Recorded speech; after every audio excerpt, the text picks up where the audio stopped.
Welcome to my first episode of the cooking show, From My Indian Kitchen to Yours. This cooking show is about a lot of things. Of course, I'm going to share with you how to cook my favorite recipes, but I love to talk a little bit about the ingredients that go into the recipes. It's so important to know your ingredients. I'd love to share my Indian culture because much of my culture is actually anchored to what I cook and what I serve my family every day. And from time to time, I want to share with you some memorable stories from my mother and grandmother's kitchen. So in most Indian homes, you would find two sets of spice boxes. One box is made up of what I call the sweet spices. Yep, spices can be sweet. And then there's another box which contains ingredients that we use to temper mostly our vegetarian dishes.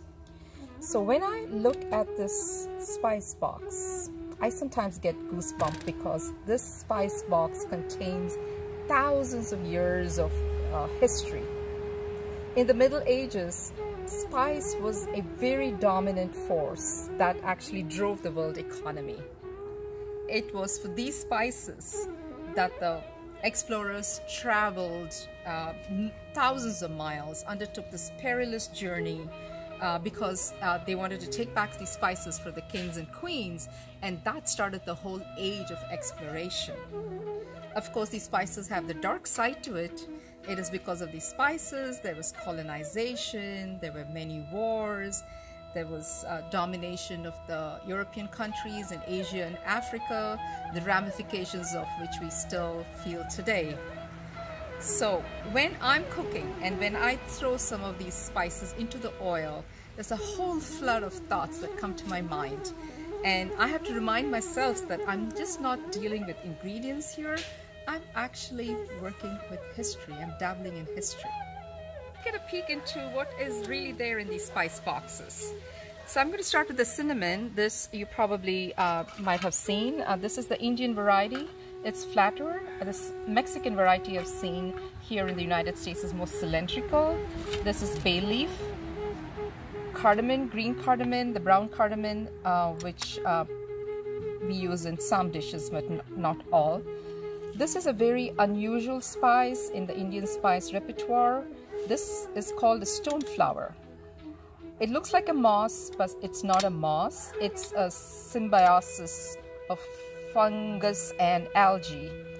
And this grows in the bark of the trees, sometimes on the stone, in the ocean bed. This has a very woody, smoky flavor to it. This is very popular in the south. A lot of Chettinad dishes, we use this. We call it kalpasi. I think in Hindi it's called dagad ka phool. This is a nutmeg, and this is a mace, which is from the fruit of a nutmeg tree. It's kind of the outer skin that they take it out. It's very lacy and they dry it. You find two varieties. One is the orange variety and then one is the yellow variety. It kind of falls between, the taste falls between cinnamon and pepper, and it has a pretty kind of a intense flavor of nutmeg in it too. Obviously it's from the nutmeg tree. And while I was researching this, I found that this is actually found on the flag of Grenada, country of Grenada, because it's the Grenada's Isle of Spice. This one, probably many of you might not have seen. It's we call it the Marathi mogu. Mogu means it's actually bud. It is from the kapoka tree. It's a caper variety. Kapoka tree is the silk cotton tree. It has its own flavor. I really can't explain what it is, but the moment you throw it in the oil, the flavor just pops up. And this, of course, you probably know is a star aniseed. So that pretty much makes up the spice box, the sweet spices. And then we have coriander, cumin, fenugreek. This is the yellow split beans that we use for tempering, and this is called the urad dal, also for tempering, the black mustard, and the fennel. By the way, these boxes have names. We call it Anjara Potti. I speak Tamil, which is one of the oldest continuously spoken language in the world. So in Tamil, Anjara Potti means, Anji means 5, Aru means 6. So you have 5 or 6 of these, and Potti means a box. So these are like ready, sitting there for us to, use when we start our cooking. Standing amidst these trees here to talk a little bit about the etymology of the word curry. Much of the world calls all Indian dishes by a generic name curry. So it really got me curious as to, why is it called curry? And there are so many different versions of why it's called curry. But there are 2 versions that really make sense to me. I speak the oldest continuously spoken language in the world, which is called Tamil. The trees that you see, this particular tree and this baby plants is called in our language Karibapillai, and this is a leaf that we throw into most of our cooking in South.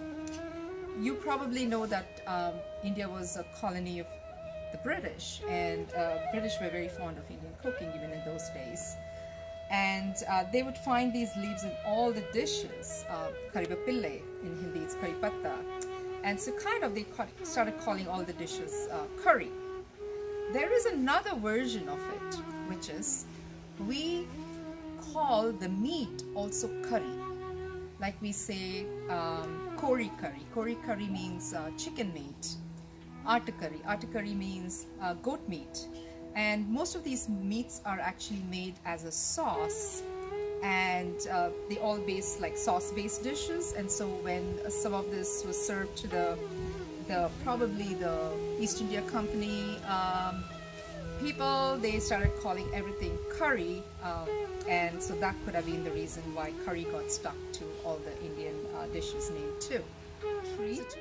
People ask me if I have pets, and I say no, I don't have pets. I have curry patta because these are really my pets. I take it, I walk around. It's very hard to grow in San Diego, so I find the right light, sunshine. It needs the right amount of water, and this is something that I've been growing from the seeds I really got from the tree there. So now you know the etymology of the curry.